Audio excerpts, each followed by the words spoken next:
हाय सांग माने मुझे एमती एक भेजिटेबल आपण मानकु देखैबे आउ एहाकु खाइबा द्वारा आम शरीर कौन कौन उपकारिता होता है ताहार सबू डिटेल्स आपण मानकु जनइबी जहाकु सुनी सारिला पोरे जे भी ए भेजिटेबल खाउ नथिबो ना से निहाती भाबे खाइबे। तो चलंतु देखिबा आउ जानिबा। तो फ्रेंड्स आपण माने देखि पारुथिबे ए होउची गुआर।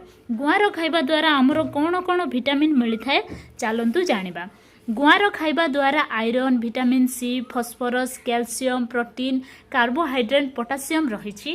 गुआर खाइबा द्वारा आमर कौन कौन उपकारिता होता है।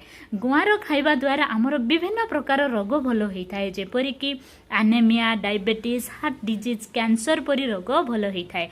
ता सहित गुआर आमर हाड़ जातीय सबू रोग भल करथाए आउ हाड़ को मजबूत रखी थाए। ब्लड सर्कुलेशन मध्य भल होता है। खास करी गर्भवती महिला माने एहाकु निहाती भाबे खाइबा आवश्यक होता है कारण गर्भरे थिबा छुआ मानकर डेवलपमेंट भल होता है।